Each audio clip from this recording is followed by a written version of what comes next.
A few things that I admire about Finns. Well, the first thing would be there's a word in Finnish. The word is sisu, S-I-S-U.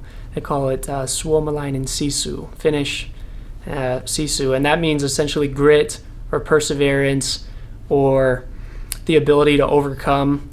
And I admired that with Finns, and I think a lot of it comes from their roots. Also, the winter being very cold and very dark, it does take a toll on you very significantly. And the sisu they had, the grit they had to overcome that, I truly admired. I also felt like they were very healthy people, and they took a lot of pride in being healthy and exercising and eating the right way and taking care of their body and their mind so that they could be healthy and live a healthy, happy life. Sometimes in the dark or the cold, which was really hard for me. So I would think of that sisu a lot, to try to press on and persevere and have grit and just do the best you can and give it your all and trust that things will be okay. Finns, they always treat people with respect.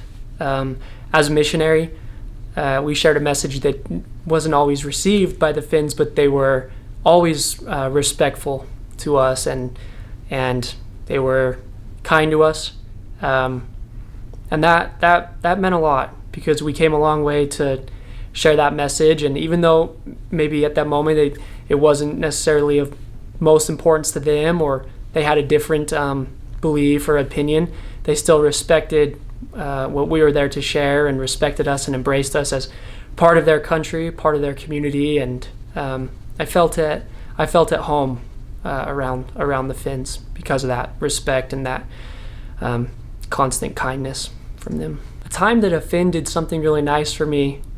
Well, Finns like to bake a lot, like to bake sweets or goodies, and they like to give that out. A certain one comes to mind. Just we were knocking on doors or talking to people, and they had baked fresh, I think it's joulutortti. It was like a Christmas tart or a Christmas sweet, and it would happen pretty often in the winter that they would have these, and they were fresh, and we would be out in the cold or the dark, and they were not necessarily receptive of what we were trying to share at a message, but they would give us a treat or a sweet. Or maybe it was the fall time and they had just picked apples from their trees.